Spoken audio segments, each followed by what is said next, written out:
Saludos, aquí Dude the Builder en este nuevo episodio del curso de programación en Go. En esta ocasión vamos a hablar del concepto de promoción.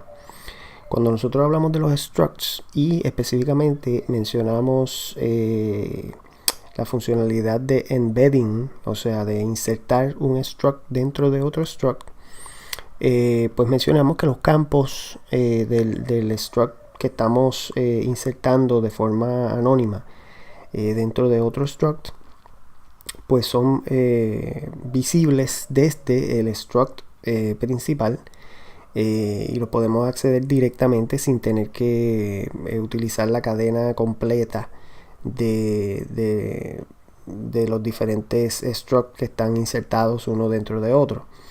Ese concepto se conoce como promoción, ¿verdad? Esos campos son promovidos al struct principal, el cual está insertando el otro struct. Entonces, ¿qué pasa? Que este concepto también aplica a los métodos, a los methods, ¿ok? Y pues se convierte entonces en un concepto importante, porque cuando hablamos de methods, pues por ende esto tiene que ver también con las interfaces. Así que vamos a ver un ejemplo. Tenemos aquí, por ejemplo, una interfase que se llama lector, que lo que tiene es un solo method, lee, ¿verdad? Y tenemos aquí una función que recibe un parámetro de tipo lector, que es la interfase, ¿verdad? O sea que esta función está esperando un valor que cumpla, que satisfaga la interfase lector, tenga el método lee, y que simplemente está haciendo un printf y nos va a decir el tipo de dato y la estructura, ¿verdad? de ese valor. Y entonces más abajo tenemos este tipo documento, que viene siendo un struct también, y lo que tiene es un solo campo, nombre, de tipo string, ¿ok? Entonces, si venimos aquí a main, vamos a ver que estoy definiendo una variable, que es utilizando el literal para crear ese documento, y le estoy asignando un valor al campo nombre, y luego estoy llamando la función imprime con esa instancia de ese documento, ¿ok? Así que si volvemos acá otra vez a la función imprime, recuerden que lo que recibe como tal, lo que está esperando como parámetro, es de tipo lector, que es de esta interfase, ¿ok? Así que si nosotros corremos compilamos y corremos, pues vemos que no compila, porque nos está diciendo que no podemos usar doc, que es de tipo documento, como tipo lector cuando estamos llamando la función imprime, ¿ok? Y en adición nos dice que documento does not implement lector, o sea, no implementa, no satisface lector, porque no tiene missing lee method, ¿ok? No tiene el método lee.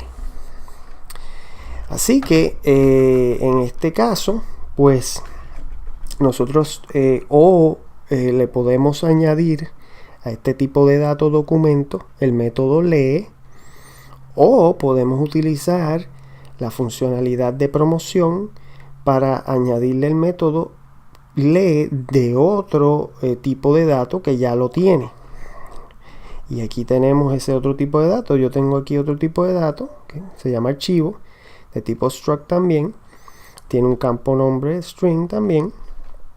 Y este tipo de dato aquí estamos definiéndole un método lee, que simplemente lo que hace es que hace un print line de archivo.lee, ¿okay?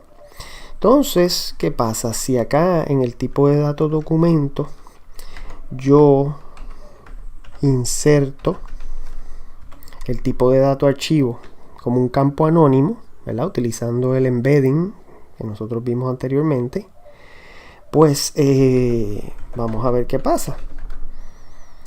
Automáticamente el programa compila y corre, ¿verdad? Ahora nos está diciendo que tenemos el tipo de dato main.documento, y la estructura de ese tipo de dato main.documento tiene insertado un archivo que es de tipo main.archivo.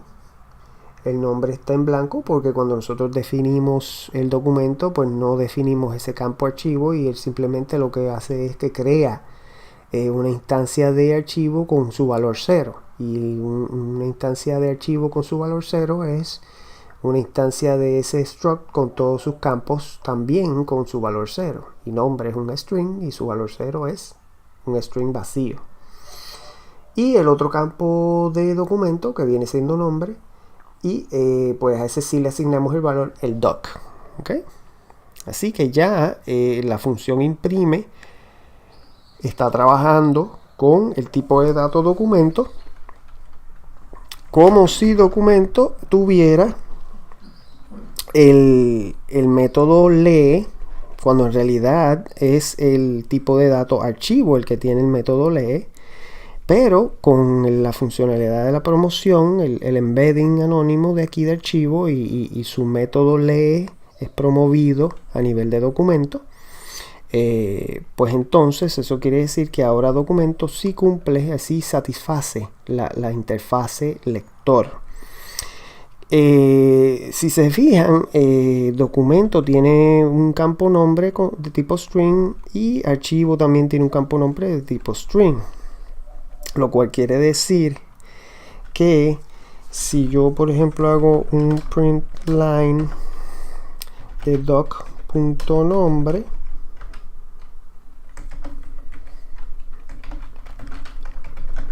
y corro el programa, pues me dice el doc, ¿verdad? ¿Qué pasa? Que en este caso nosotros estamos insertando esto como un campo anónimo.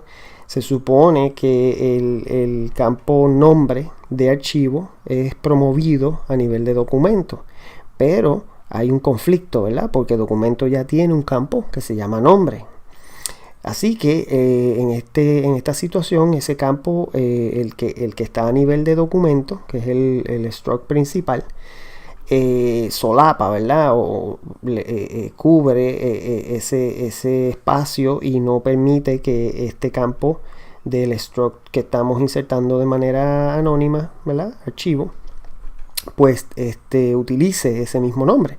Ahora nosotros, si pudiéramos tener acceso a ese campo, si utilizamos entonces la cadena completa, ¿verdad? doc.archivo.nombre,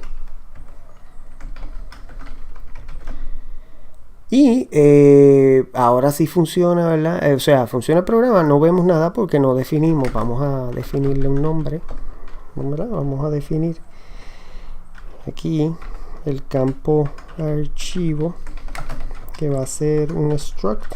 Vamos a utilizar el literal de tipo archivo, nombre, que es el campo ya de, vamos a poner aquí el archivo.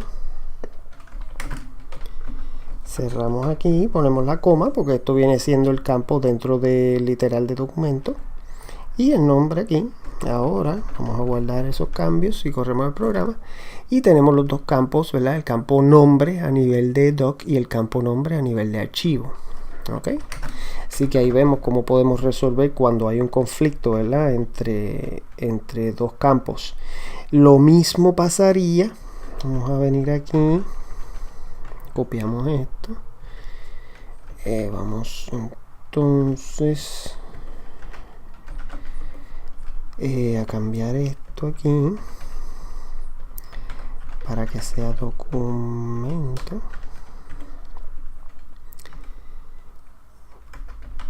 y aquí documento. Entonces, ¿qué pasa? Acabamos de definir el método lee a nivel de documento, ¿verdad? O sea que en teoría ya no necesitamos insertar el tipo de dato archivo para cumplir con la interfase lector, ¿verdad? A nivel de documento. Pero lo vamos a dejar ahí para ver el ejemplo de cuando tenemos dos métodos con el mismo nombre, ¿verdad? Y estamos utilizando la promoción, ¿verdad? Pues nuevamente, al igual que con los campos, vamos a venir acá abajo en main, y vamos a llamar ese método, ¿verdad? doc.lee.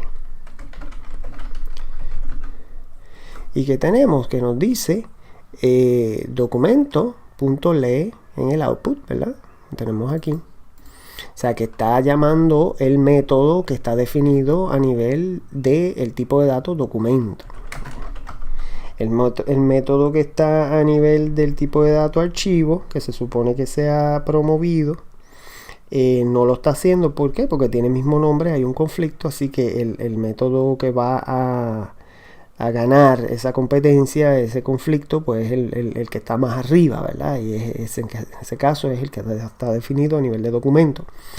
Pero este mecanismo puede resultar útil porque si, por ejemplo, yo tengo un tipo de dato que tiene un método y yo quisiera modificar el comportamiento de ese método, yo puedo simplemente insertarlo de manera anónima, como estamos aquí. Yo tengo el tipo de dato archivo que tiene el método lee y yo quisiera cambiar esa funcionalidad de ese método y no lo puedo hacer porque, por ejemplo, ese tipo de dato está definido en otro paquete que yo no controlo. Pero lo inserto en un tipo de dato mío, ¿verdad? Creado por mí. Y vengo aquí, creo mi método, ¿verdad? Y entonces pues hago los cambios necesarios y llamo el método original, ¿verdad? Para obtener su resultado, por ejemplo. ¿Ok? O sea que aquí estoy simplemente añadiéndole a la funcionalidad del método lee del tipo de dato archivo, que es la funcionalidad original. Pues simplemente antes de eso le estoy añadiendo una línea que dice documento.lee.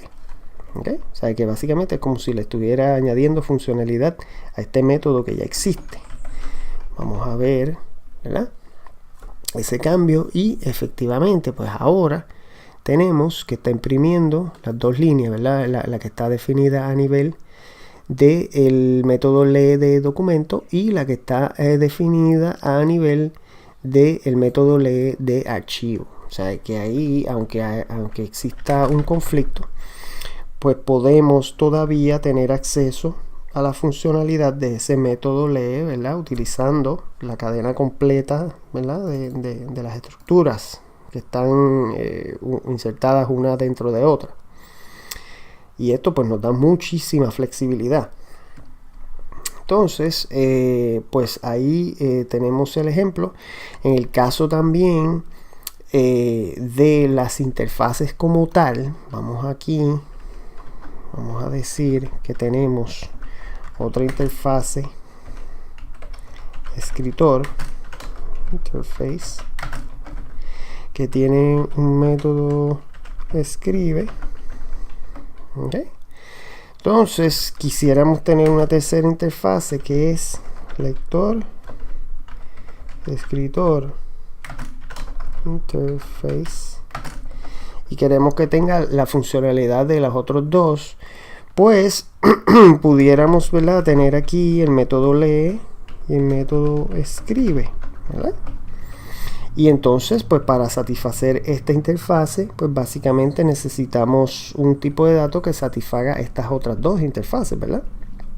Pero Go nos permite una manera más fácil de hacer esto, y es que simplemente incluimos, insertamos, ¿verdad?, de la misma forma las otras interfaces, escritor aquí, y ya pues los métodos de esta interfase y los métodos de esta interfase son promovidas a nivel de esta otra interfase. O sea que ya la interfase lector-escritor va a tener los métodos de lector, que viene siendo uno, el método lee que tenemos aquí, y va a tener también los métodos de escritor, que viene siendo uno, que es el método escribe. ¿Okay? Y la ventaja de utilizar este estilo es que si en el futuro pues una de estas interfaces cambia, por ejemplo se pone borra aquí o algo así, pues ya automáticamente pues esta interfase va a recibir esos cambios, ¿verdad? Aunque la realidad es que no queremos estar cambiando las interfaces muy a menudo, ¿verdad? Porque eso entonces es un cambio que puede romper el código de los usuarios. Pero sí funciona de esa manera, ¿verdad? Que si se hiciera un cambio en el futuro de una interfase que está insertada dentro de otra, pues esa interfase principal va a recibir esos cambios automáticamente. A diferencia de que si nosotros tenemos los métodos directamente, pues los cambios tendríamos que hacerlos varias veces, ¿verdad? Así que aquí también pues vemos cómo podemos aprovechar la promoción de métodos cuando estamos creando interfaces, y podemos componer, ¿verdad? Diferentes interfaces basadas en los métodos de otras interfaces. De hecho, el paquete IO, ¿verdad? El paquete IO de Go IO, ¿verdad? Tiene una interfase que es Writer y tiene una interfase que es Reader, y también tiene una interfase que es Read Writer, y utiliza esta misma nomenclatura, ¿verdad? El Read Writer simplemente lo que hace es incluir estas dos interfaces, el Reader y el Writer, las inserta, ¿verdad? Dentro de sí, y los métodos entonces se promueven, ¿verdad? Así que con eso pues ya tenemos cómo funciona y de qué se trata el concepto de la promoción en Go, y cómo en el caso de los métodos pues puede hacer inclusive que un tipo de dato que no tiene un método para poder satisfacer una interfase, pues al insertarle de manera anónima otro tipo de dato que sí tiene los métodos, pues entonces podemos hacer que cumpla con esa interfase, que la satisfaga, ¿verdad? Y que de la misma forma podemos utilizar este mecanismo para cambiar la funcionalidad de otros métodos que ya existen y nosotros no podemos cambiar porque vienen de otros paquetes, pero sí entonces podemos insertarlos de manera anónima, y declaramos un método con el mismo nombre, el cual va a tener prioridad, y ahí podemos entonces llamar el método que está más abajo, ¿verdad? Y cambiar su funcionalidad. Así que este concepto de promoción es sumamente útil, sumamente poderoso, y espero que puedan sacarle provecho en sus programas. Así que espero que les haya gustado este video. Si les gustó, no olviden darle like y suscribirse para saber cuando salgan videos nuevos. Y cualquier duda, pregunta, recomendación, bienvenida en los comentarios. Así que aquí Dude the Builder despidiéndose. Hasta la próxima.